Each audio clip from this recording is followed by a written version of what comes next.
শিক্ষকরা আসলে আমাদেরকে সেই সম্মানটা সেই স্নেহটা করেন না। ওনারা আমাদেরকে মনে করেন যে আমরা ওনাদের দাস এবং আমাদের মুনি। আমরা আজকে এখানে সমবেত হয়েছি। আমার বিভাগের শিক্ষার্থী, আমার বড় আপু মুনিরা মাহাজাবিন মিমো আপু আত্মহননের চেষ্টা করেছে এবং মরহুমা আজকে আমাদের মাঝে এখানে নাই। এটা অত্যন্ত দুঃখজনক। কিন্তু যেই কথাগুলো আজকে আমরা এখানে আমাদের এই দাবিগুলো আমার বিভাগের অন্যান্য শিক্ষার্থীরা উত্থাপন করলো, এগুলোর বাইরেও আসলে অনেক বিষয় আছে। এই বিভাগের শিক্ষার্থী হিসেবে আমি বলতে চাই, আমি ব্যক্তিগতভাবেও এবং আমার বিভাগের আরও অনেক শিক্ষার্থী যারা নিপীড়নের শিকার হয়েছে, বিভিন্নভাবে হেনস্থার শিকার হয়েছে। আমরা তো বিশ্ববিদ্যালয়ে পড়ি, এখানে তো সব অ্যাডাল্ট, আমরা সবাই অ্যাডাল্ট এখানে সবাই যেহেতু এখানে পড়াশোনা করি, তো আমার শিক্ষকের সম্পর্কটা কেমন হওয়া উচিত? আমার শিক্ষক যদি আমাকে স্নেহ করেন, সম্মান করেন, তাহলেই তো আমার তার প্রতি সম্মানটা আসবে। এখন আমাদের শিক্ষকরা আসলে আমাদেরকে সেই সম্মানটা সেই স্নেহটা করেন না। ওনারা আমাদেরকে মনে করেন যে আমরা ওনাদের দাস এবং আমাদের মুনি।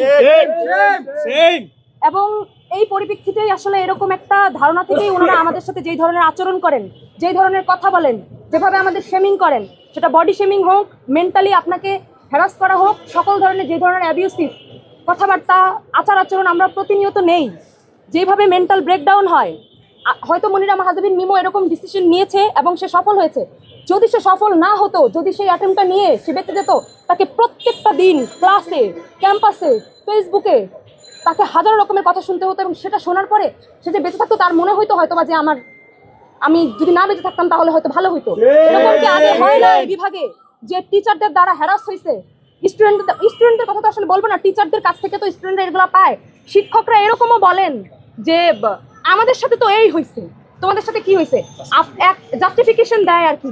এখন মানে আপনি একজনের দ্বারা থাপ্পড় খাইছেন বিনা অপরাধে, এখন আপনি যদি বলেন আমি জুতার বাড়ি খাইছি এর আগে, এটা কোন দেশে জাস্টিফিকেশন হলো যে আপনি তাহলে ব্যথাটা তো আপনার কম হয়েছে, অসম্মানটা কম হয়েছে?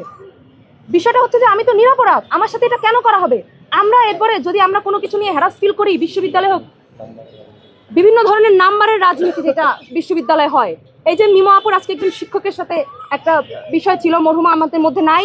একটা মানুষ যখন মারা যান, সে তার সবকিছু নিয়েই মারা গেছেন, সে তার সর্বোচ্চ শাস্তি বলেন যা বলেন মারা গেছে, তাকে নিয়ে আসলে আর এখানে আর কিছু বলার নাই। আমরা শাস্তি চাই, কারণ এরকম যে শিক্ষক, এই যে শিক্ষক যে শিক্ষার্থীর সাথে যে রিলেশনশিপে একটা সম্পর্কিত যে সে জড়াইছে, তো তার ভেতরে তো এই বিষয়গুলো ছিল না। এই যে পাওয়ার ডাইনামিকের যে বিষয়টা, যে আমি শিক্ষক, আমার হাতে সিজিপিএ আছে, আমার হাতে অনেক পাওয়ার আছে, আমি অনেক কিছু করতে পারি চাইলে, একটা ভয় ভীতি থেকেও তো আমার আসবে যে আমি তো 7 বছর 8 বছর আমি অনার্স শেষ করতে পারবো না, আমার মধ্যে তো এই ভয় কাজ করতেই পারে। আমি একটা শিক্ষার্থী, আমি 19 বছর 18 বছর বয়সে 18-19 বছর বয়সে আমি বিশ্ববিদ্যালয়ে ভর্তি হয়েছি। আমার শিক্ষক বা আমার যদি কেউ যদি আমাকে এই ধরনের কথাবার্তাগুলো বলে, আমি তো 10 বার ভাববো যে আমার সাথে কি হচ্ছে, আমি কি করতেছি, কি হবে আমার সাথে। এই বিষয়গুলো নিয়ে আমার মনে হয় যে আমি আমার বিশ্ববিদ্যালয়ে, আমার বিভাগের এবং বিশ্ববিদ্যালয়েরও বিভিন্ন শিক্ষার্থী এই ধরনের সমস্যার সম্মুখীন হয়, এই সিজিপিএ নিয়ে, এই ধরনের বিষয়গুলো নিয়ে, এবং এই একটা ভয় ভীতি আমাদের মধ্যে কাজ করে যে আমার কি হবে, আমি তো এখান থেকে বের হয়ে তো আমার যদি ভালো একটা রেজাল্ট না হয়, ভালো একটা কিছু না হয়, আমি কি করবো? এই বিষয়গুলো আসলে আমার একার কথা না, এটা বিশ্ববিদ্যালয়ের কথা, এটা আমাদের বিভাগের সকল শিক্ষার্থীরও কথা। এবং আমি বলবো যে আপনারা এই বিষয়গুলো, আমি বিশ্ববিদ্যালয় প্রশাসনের কাছে অনুরোধ করব, এবং আপনারা মিডিয়ার ভাইরা আছেন, আপনারা এই বিষয়গুলো দেখবেন এবং আপনারা অপপ্রচার করবেন না দয়া করিয়া, কারণ এই ধরনের অপপ্রচার করবেন না। আমরা দেখতেছি আপু মারা গেছে, মরহুমা মারা গেছে, তাকে নিয়ে কোনো রকমের আসলে আর আপত্তিকর বা কোনো রকমের কোনো ফটোকার্ড বা কিছু আপনারা করেন না। আপনারা আজকে তো জানলেন, আমাদের বিভাগের অনেকেই অনেক কথা বললো, আপনারা বিষয়গুলোকে আমাদের সবার বাড়িতে তো মা বোন আছে, উনি একজন নারী, আপনারা এটা মাথায় রাখবেন।